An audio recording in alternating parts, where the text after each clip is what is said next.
समाजातील प्रत्येक घटना थेट आपल्यापर्यंत पोहोचवणारे आपलं हक्काचं न्यूज चॅनल क्रांती सूर्य न्यूज।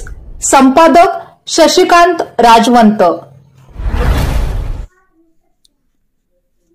कृष्णा नदी पातळीत वाढ झाली असून औदुंबर श्री दत्त मंदिरात पाणी शिरले तर नागठाणे बंधारा पुन्हा एकदा पाण्याखाली गेला आहे। सांगली जिल्ह्यात पावसाची गेल्या 4 दिवसांपासून संततधार सुरू आहे। सातारा जिल्ह्यात होत असलेल्या जोरदार पावसामुळे कृष्णा नदीच्या पाणी पातळीत गतीने वाढ होत आहे।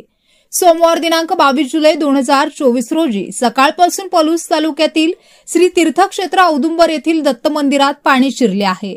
त्याचबरोबर नागठाणे येथील बंधारा पहाटे 2 वाजता पाण्याखाली गेला आहे। यामुळे या मार्गावरील वाहतूक ठप्प झाली आहे। वाढत्या पाण्यामुळे बंधाऱ्यावरून वाहतूक बंद करण्यात आली आहे।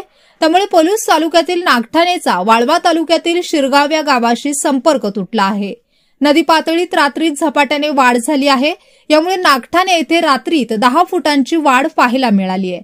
औदुंबर मंदिर परिसरातील पाणी झपाट्याने आल्याने मंदिर परिसर जलमय झाला आहे। कृष्णा नदीची पातळी वाढत असल्याने नदीकाठी पाणी पाहण्यासाठी नागरिकांची गर्दी होत आहे।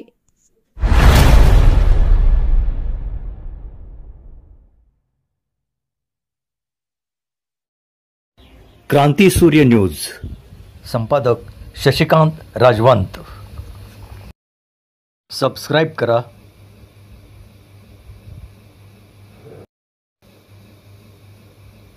बेल आयकॉनला क्लिक करा आणि लाईक करायला विसरू नका।